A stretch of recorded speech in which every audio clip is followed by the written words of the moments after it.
ओम नमः शिवाय।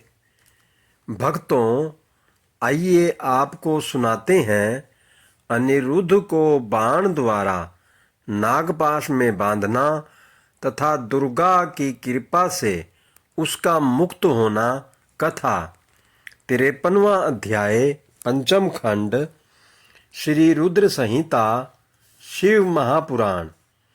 सनत कुमार जी बोले, हे व्यास जी, जब दैत्यराज बाणासुर के द्वारपालों ने उनके पास जाकर उनकी पुत्री उषा के कक्ष में किसी पुरुष के होने की सूचना दी तो वे आश्चर्यचकित हुए और स्वयं वहां गए। तब क्रोधित बाणासुर ने उषा के साथ अनिरुद्ध को देखा। अनिरुद्ध बहुत सुंदर और बलशाली नवयुवक था। क्रोधित बाणासुर ने अपने सैनिकों को अनिरुद्ध को मारने की आज्ञा दी। जैसे ही बाणासुर के उन सैनिकों ने अनिरुद्ध पर हमला किया, उसने देखते ही देखते उन सैनिकों को मौत के घाट उतार दिया। जब बाणासुर ने अपने सैनिकों को इस प्रकार मरते हुए देखा, तब उसे समझ आ गया कि यह पुरुष बड़ा वीर और पराक्रमी है, जिसने अकेले ही इतने बलशाली सैनिकों को पल भर में ध्वस्त कर दिया है। तब बाणासुर ने स्वयं उससे युद्ध करने का निश्चय किया और अपनी विशाल सेना को भी बुला भेजा। फिर क्या था, अनिरुद्ध और बाणासुर के बीच बड़ा भयानक युद्ध होने लगा। तब वीर अनिरुद्ध ने दैत्यराज बाणासुर को निशाना बनाकर एक दिव्य शक्ति छोड़ी, जिससे बाणासुर को भयानक चोट पहुंची। चोट खाकर उसे समझ आ गया कि इस महाबली और पराक्रमी मनुष्य को सीधे सीधे युद्ध द्वारा हराना असंभव है। यह सोचकर बाणासुर ने अपनी राक्षसी माया का सहारा लिया और उसी क्षण वहां से अंतर्ध्यान हो गया। एकदम अचानक से जब दैत्यराज सामने से गायब हो गया तो अनिरुद्ध को बहुत आश्चर्य हुआ। वह घूम घूम कर इधर उधर बाणासुर को तलाश कर ही रहा था कि बाणासुर ने छलपूर्वक अनिरुद्ध को नागपाश में बांध दिया और अपने सैनिकों को आदेश दिया कि इसे ले जाकर किसी अंधे कुएं में धकेल दो, ताकि यह जिंदा ही न बचे। अपने स्वामी दैत्यराज बाणासुर का आदेश सुनकर कुंभांड बोला, हे दैत्येंद्र, युद्ध और पराक्रम में तो यह भगवान विष्णु के समान है और साहस में शशि मौली के समान है। इस प्रकार से नागपाश में बंद कर भी यह डर नहीं रहा है और पुरुषार्थ की बातें कर रहा है। फिर वह अनिरुद्ध से बोला, ए मूर्ख बालक, तू महाबली दैत्यराज बाणासुर से अपनी समानता क्यों करता है? तू उनके सामने झुककर उनसे माफी मांग और अपनी हार मान ले।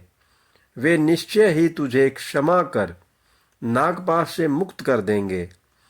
दैत्यराज बाणासुर के उस सेवक के वचनों को सुनकर अनिरुद्ध क्रोधित होकर बोला, ओ दुराचारी निशाचर, शायद तुझे क्षत्रिय धर्म के बारे में कुछ पता नहीं है।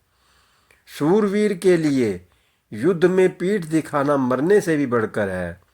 मैं इस अधर्मी से माफी मांगने से अच्छा युद्ध में लड़ते हुए प्राण त्यागना पसंद करूंगा, परंतु इस अभिमानी के आगे बिल्कुल नहीं झुकूंगा। यह सुनकर दैत्येंद्र बाणासुर का क्रोध 7वें आसमान पर जा चढ़ा। इससे पूर्व कि वह कुछ करता, आकाशवाणी हुई, बाणासुर, तुम भगवान शिव के परम भक्त और महाराज बलि के पुत्र हो। तुम्हें इस प्रकार क्रोध करना शोभा नहीं देता। तुम जानते हो कि भगवान शिव सत्वगुण, रजोगुण और तमोगुण का आश्रय लेकर ब्रह्मा, विष्णु और महेश के रूप में सृष्टि, भरण पोषण और संहार करते हैं। वे अंतर्यामी और सबके ईश्वर हैं। भगवान अनेक लीलाओं के रचयिता हैं और गर्व को चूर कर देते हैं। वे तुम्हारे गर्व को भी चकनाचूर कर देंगे।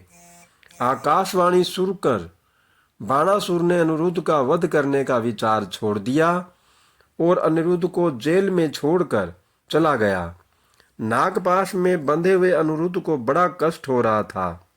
उसने दोनों हाथ जोड़कर कल्याण स्वरूपा माँ जगदम्बा देवी दुर्गा का स्मरण कर उनकी आराधना आरंभ कर दी। अनिरुद्ध बोला, हे माता, आप अपने शरणागतों की रक्षा करने वाली तथा उन्हें यश प्रदान करने वाली हैं।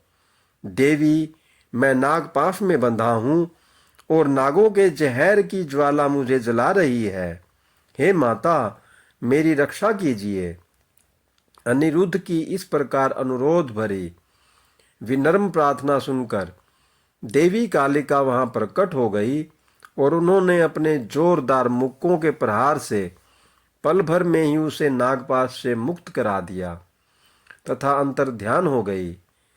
नागपाश से मुक्त होते ही अनिरुद्ध को अपनी प्रिया उषा की याद सताने लगी और वह पुनः देवी उषा के पास चला गया।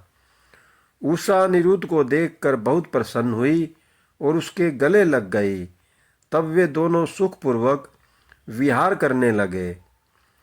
ओम नमः शिवाय। हर हर महादेव। जय भोलेनाथ।